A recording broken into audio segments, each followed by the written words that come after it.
What are some of the topics discussed? The main one, of course, were the books that many of the Barango anthropologists, especially Dr. Palacio, has written, reference Barranco lands and other issues referred to the indigenous people of Belize. Aside from that, too, there was a discussion reference the most passionate part of the whole issue, which is the Barranco lands and the Barranco border, and that the whole concept of a win-win situation was surfaced a lot plentifully. But however, the Barango people are very passionate about this topic and are eager and enthusiastic to put a halt, to put a stop, to close this chapter, as we have many other things to focus on.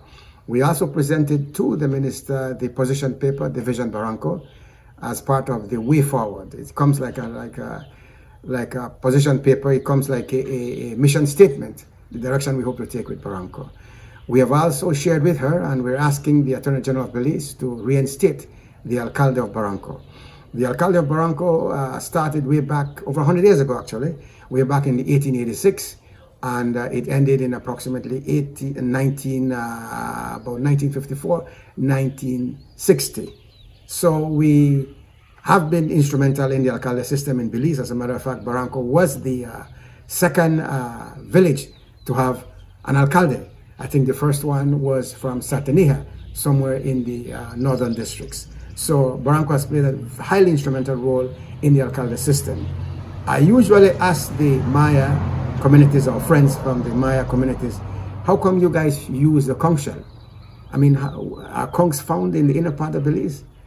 Can I doubt it, right?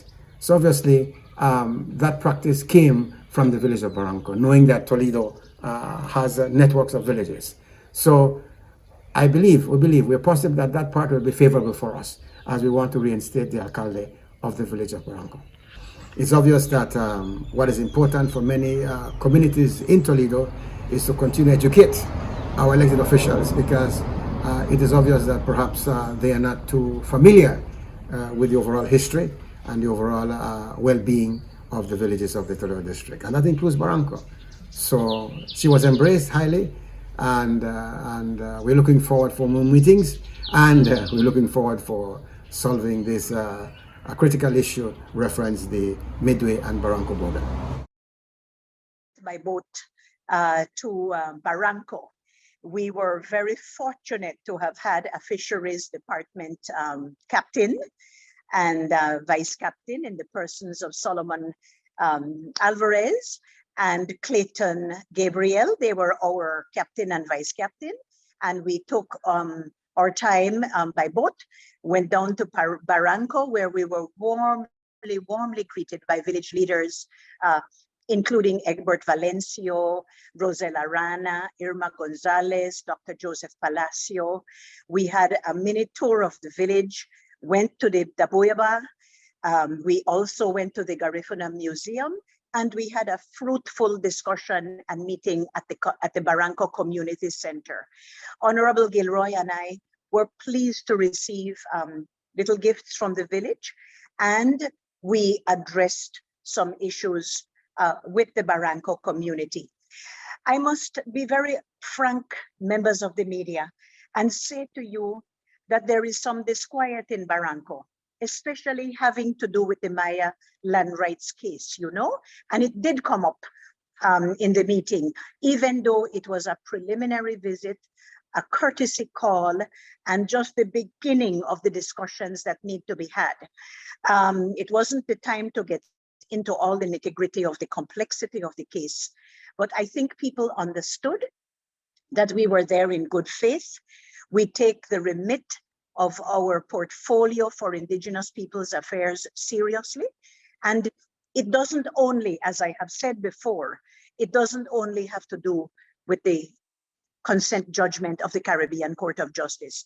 It has to do with many village issues. There is serious erosion, for example, in Barranco. There are issues that arise having to do with the road, having to do with use of land, planting, so that people can get to their milpas and their places where they can grow the cassava to make the ereba, So I'm happy to say that we have made a start. We have pledged to go back to Barranco in the next 2 months. And we have also said that the next meeting of the difficult issue of the boundary, I don't want to say dispute, but the boundary issue between Midway Village and Barranco. That issue we're going to be addressing. We have had a first meeting already with, sorry, with Mr. Gregory Chuck in Punta Gorda with the parties. And I have pledged to be at the next meeting between Midway and Barranco, because we believe that we will have to handle that matter with kid gloves. We will have to handle it with full respect for the leaders of the communities, you know,